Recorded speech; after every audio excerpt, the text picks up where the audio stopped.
It always seems wild that like the shelf life of phones is a year before the next version comes out. And it's already been 5 months with the Pixel 8 Pro. And it has been an absolutely incredible phone for the most part. But now it's halfway through its life cycle. And we've seen a bunch of stuff improve from it. There's been software improvements, there's been AI improvements, there's been camera improvements, and everything in between. But in typical Google fashion, starting to hear more and more about the Pixel 9 and the Pixel 9 Pro. So as weird as it might be to say, now about halfway through the lifespan of the Pixel 8 Pro, should you buy one?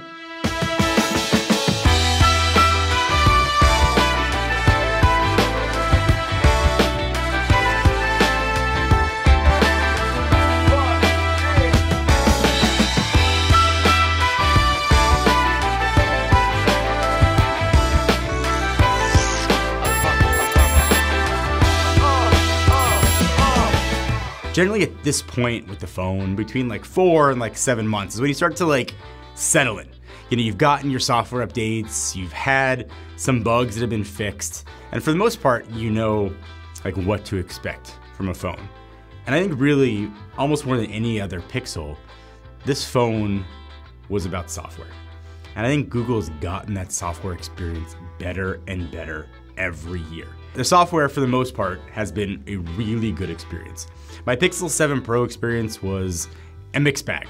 So I came into the 8 Pro not knowing what to expect. Coming into my first couple weeks with the 8 Pro, I had some crashes, I had some slowdowns. It wasn't as smooth as I expected. 3 software patches later, things are running absolutely buttery smooth overall. And I think a lot of that reason is the processor inside of the phone, the Tensor G3. Google got like a lot of heat, and I think rightfully so, for their Tensor G1 and especially the G2. Thought the G2 did not compete with the latest flagship processors from Apple and Qualcomm. It wasn't even close. It had overheating issues, it was throttling. It was just generally not the best processor. It appears that Google learned I have had no issues at all with the G3. In fact, I feel like there's still a ton of headroom for software yet to come with the Tensor G3. But still, software has continued to be a selling point for the Pixel line.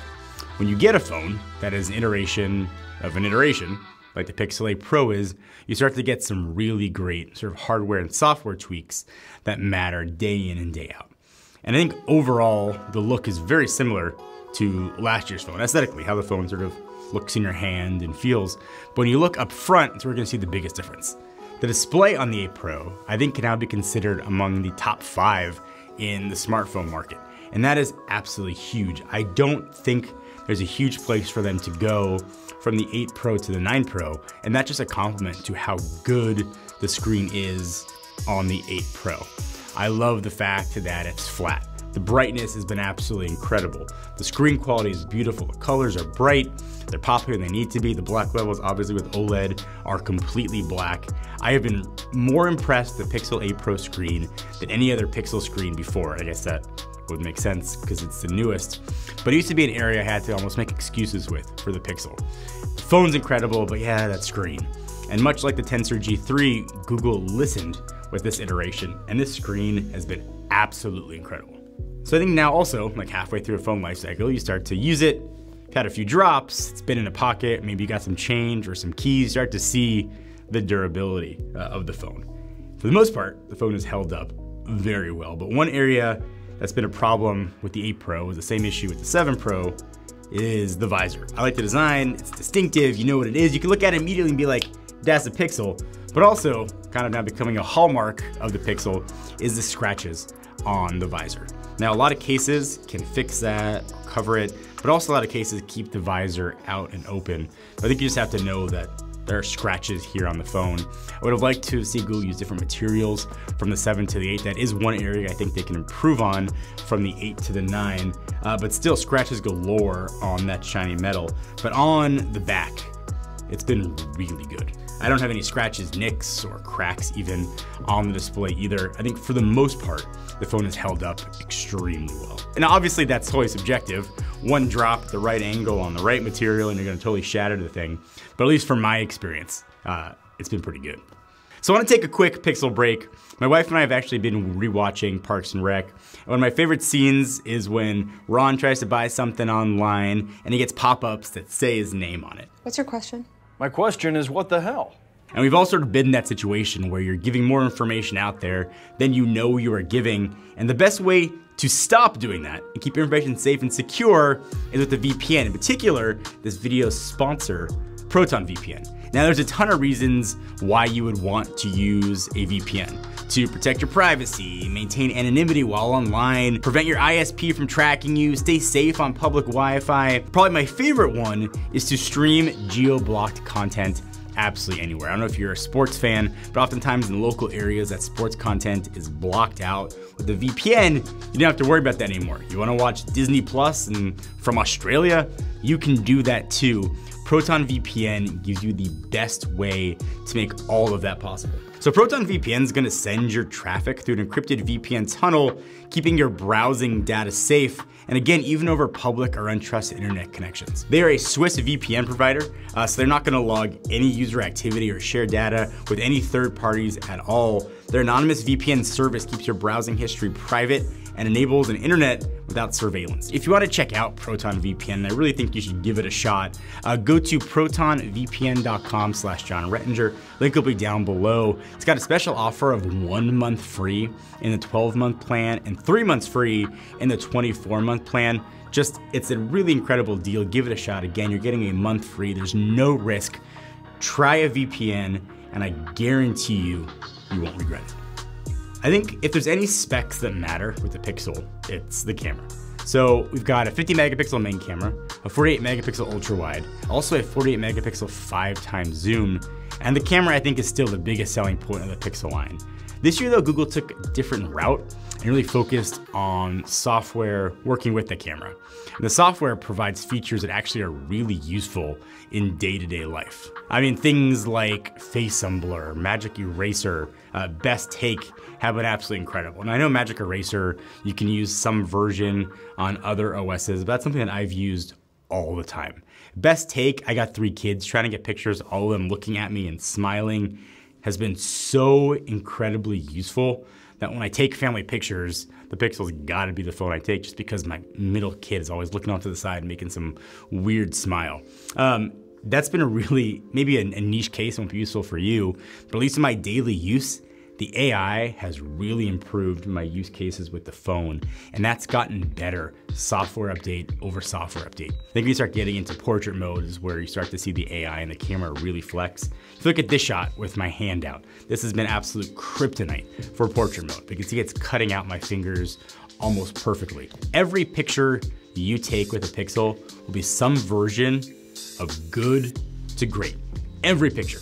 Low light, it's incredible. Almost no light, it's incredible. Extremely bright light, it's going to be really good. There's no picture you can take with the Pixel 8 Pro that will not be good. And that is the best compliment I can give for a phone. It may not be the best photo of any smartphone at that exact moment, but I guarantee you that photo will look great and be usable for anything that you want it to be used for. On the video side, it's definitely seemed to have been a lower priority for Google and the Pixel line the past few years, but that's definitely started to change the past 2 iterations. For the most part, video looks pretty good and is very, very usable for social media and capturing memories. I use this phone even for B-cams for some shoots. Video is no longer a knock on the Pixel line. And video is also where Google's trying to bring software to make it as good as possible. So back when the phone was released, we heard about a feature called Video Boost, which will use Google's data centers to process your videos and make the video look as good as possible.